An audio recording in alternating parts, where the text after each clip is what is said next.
Mathias, bonjour. Vous êtes conservateur du musée en plein air du Sartillement et dans le cadre de En Piste, vous présentez un travail vidéo.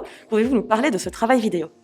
Oui, on présente le travail vidéo de Jeanne Suspluga, qui est une artiste française, qu'on va présenter l'année prochaine au musée en plein air d'ailleurs.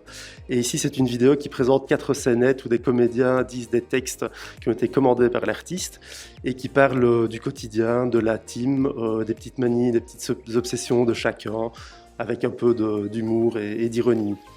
Merci beaucoup, Christophe.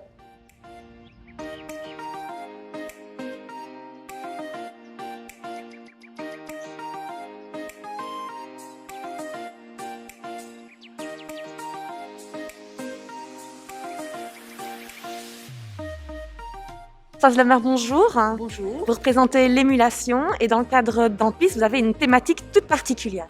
Oui, c'est une thématique qui est centrée sur arbre. C'est le rapport en fait de l'être humain avec la nature.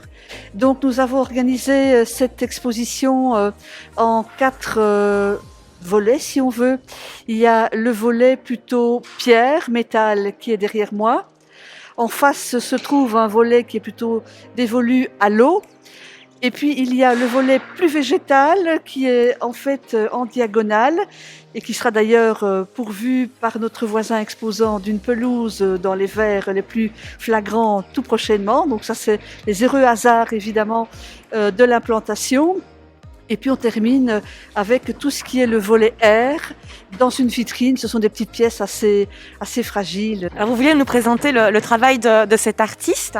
Mais oui, en fait, pour ne pas faire de jaloux, je choisis de vous montrer les gouaches qu'a réalisées dans les années 91-92 François Jacquemin. Et c'est en fait 12 gouaches qui sont en rapport avec les 12 signes du zodiaque. Et chaque fois, dans la gouache, est incorporé, ou sont incorporés plutôt 2 mots qui donnent, je vais dire, toute leur saveur à la gouache réalisée par François Jacquemin pour un mois. Par exemple, si on prend le dernier, voilà, ce sont les poissons. Et il me semble lire avec vous, abîme, et puis là, sans lunettes, inondé, voilà. Les jeux de mots toujours très subtils de François Jacquemin. Merci beaucoup.